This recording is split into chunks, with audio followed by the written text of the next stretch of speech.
પ્રભુનો નિત્યલીલા પ્રવેશ સાંભળતા કુંતાજીએ પ્રાણ છોડ્યા. શ્રીમુખે કહ્યું કે પાંડવોને આટલું દુઃખ પડ્યું તે કુંતાજીના લીધે પ્રભુએ મટાડ્યું.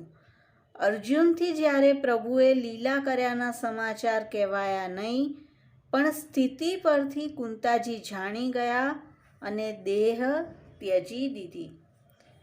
5 પાંડવોમાં માત્ર કુંતાજી અનન્ય હતા. દરેક અન્ય દેવોના ભક્ત હતા, તેથી જ મહાસંકટ પડ્યા હતા.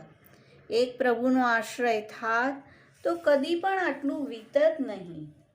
કુંતાજીનો પ્રભુ પર જે પ્રેમ હતો તે પ્રેમની ખબર પાંડવોને પણ પડવા નહોતી દીધી.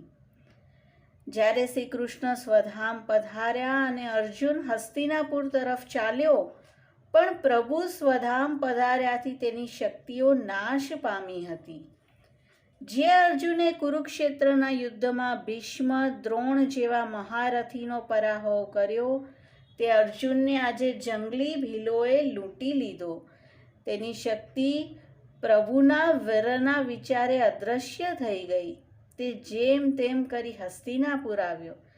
4 ભાઈઓ દ્રૌપદી, કુંતાજી અર્જુનની આજુબાજુ ફરી વળ્યા. જેનું સર્વસ્વ લૂંટાઈ ગયું તેવો અર્જુન ચોધાર આંસુએ રડી રહ્યો છે. પ્રભુના વિયોગનો ડૂમો ભરાઈ ગયો છે. જવાબ કેમ દેવાય? ધરતી ફાટે તેમ અર્જુન રડી રહ્યો છે. કુંતાજી સમજી ગયા કે શ્રી કૃષ્ણના વિયોગ વગર બીજું દુઃખ અર્જુનને આટલું ન હોય. નક્કી શ્રી કૃષ્ણે લીલા વિસ્તારી. આથી પૂછ્યું કે શ્રી કૃષ્ણે લીલા તો નથી વિસ્તારી? અર્જુને હા કહેવા પૂરતું ડોક ધૂણાવી. મોઢેથી તો કેમ બોલાય? અને હા કહેવા ડોકું ધૂણાવતાની સાથે જ કુંતાજીના પ્રાણ ચાલ્યા ગયા. માત્ર ખોડિયું પૂતળીની જેમ ઊભું રહ્યું. પ્રાણપતિ પ્રભુનો વિયોગ કેમ સહન થાય? પ્રભુનું નામ સાંભળતા, પ્રભુની લીલાની ને આનંદની સ્મૃતિ આવતા જીવ બેભાન થઈ જાય તે સ્નેહની પરાકાષ્ઠા છે. એવા વૈરાગ્યમાં દગ્ધ દૈવીઓનું આશ્વાસન પ્રભુ પોતે જ છે.